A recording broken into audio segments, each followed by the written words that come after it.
Hi friends, Paula from Birth Me Doula Services here. I just want to touch on something that we discussed in class last night. I was teaching a childbirth series and we were just finishing up and we were talking about parenting. And one of the things that I always like to point out to parents before they, start their parenting journey is that they're very likely going to make mistakes. Some little baby mistakes, some big mistakes, some really enormous mistakes. And that is a natural and normal part of parenting.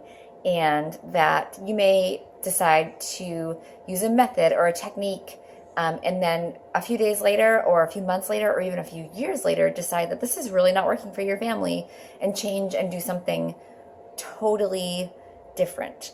And that is really okay. That is the way it works. You may have a really shitty day with your kids, and you may need to wake up the next morning or before you go to bed at night, apologize to them and say, you know what, mommy had a really bad day today, and I'm really sorry that I lost my patience with you, and mommy's going to try much harder tomorrow. And then when you wake up in the morning, it's a whole brand new day.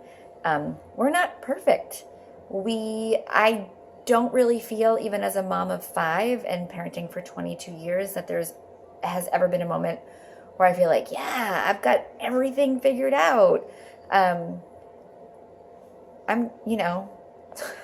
We're surviving. We're treading water over here. I do the best I can with what I have on the day that I'm doing it. And then, today and tomorrow might look totally different. And I think it's really important that our children know that we're human. So I just wanted to touch base on that and sort of reach out to all of you to let you know that if yesterday was a shitty day, today doesn't have to be that same day. And if you're doing something in your parenting journey that you are having doubts about, stop and try something different. And maybe you go back to that first thing and decide it was working. Or maybe you just move forward. It's okay. Be patient with yourself. Try not to have a lot of guilt about it. We're all in this together. We're all making the same mistakes. We're all having shitty moments and really awesome moments. And reach out and let your friends know, where your mistakes were and where your triumphs were. Have a great afternoon.